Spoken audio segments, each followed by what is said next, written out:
Mega DSC latest important information. DSC పరీక్షా కేంద్రాల వద్ద నామినల్ రోల్స్ తప్పులు సవరణకు అవకాశం ఇవ్వడం జరిగింది.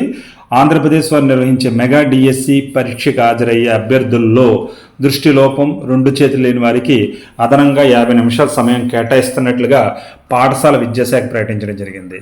పరీక్ష రాసేందుకు సహాయకులను ఏర్పాటు చేయాలని, ఒకవేళ దరఖాస్తులో ఇప్పటి వరకు సహాయకుడి ప్రస్తావన లేకున్నా అవసరమని భావిస్తే సహాయకులను ఏర్పాటు చేయాలని సూచించడం జరిగింది. జిల్లా విద్యాధికారి మాత్రమే సహాయకులను అనుమతించాలని ఆదేశించడం జరిగింది. అభ్యర్థులు వెంట తెచ్చుకునే వారిని అనుమతించొద్దని కూడా సూచించడం జరిగింది. ఈ మేరకు మెగా డిఎస్సి పరీక్షలకు సంబంధించిన నిబంధనలను, మార్గదర్శకాలను జారీ చేయడం జరిగింది. మెగా డిఎస్సికి సంబంధించిన గ్రీవెన్స్ కోసం జిల్లా విద్యాధికారి కార్యాలయంలో సహాయ కేంద్రాలను ఏర్పాటు చేయాలని ఆదేశించడం జరిగింది. అభ్యర్థుల హాల్ టికెట్లపై ఫోటోలు కనుక లేకపోతే పరీక్షా కేంద్రానికి అభ్యర్థులు తీసుకొచ్చే తాజా ఫోటో గుర్తింపు కార్డును పరిశీలించి తప్పనిసరిగా పరీక్షకు అనుమతించాలని సూచించడం జరిగింది. నామినల్ రోల్స్లో తప్పులు ఉంటే సరి చేసుకునేందుకు గాను పరీక్షా కేంద్రం వద్ద అనుమతించాలని, దీనికి సంబంధించిన గుర్తింపు కార్డులను పరిశీలించాలని పేర్కొనడం జరిగింది.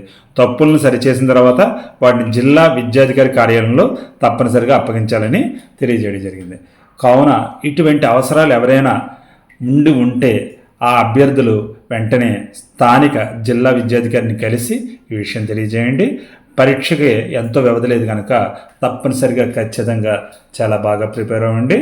అంతేకాకుండా ఈ ఛానల్ చూడడం ఇదే మొదటిసారి అయితే వెంటనే సబ్స్క్రైబ్ చేసుకోండి. ఇటువంటి ఉపయోగపడే సమాచారం కోసం మీ స్నేహితులకు, బంధువులకు, తెలిసిన వారికి తప్పనిసరిగా షేర్ చేయండి. సబ్స్క్రైబ్ చేసుకునేలా చేయండి. తప్పనిసరిగా లైక్ చేయండి. Thank you. All the best. మీ చెల్లూరు రత్న కుమార్. జై హింద్.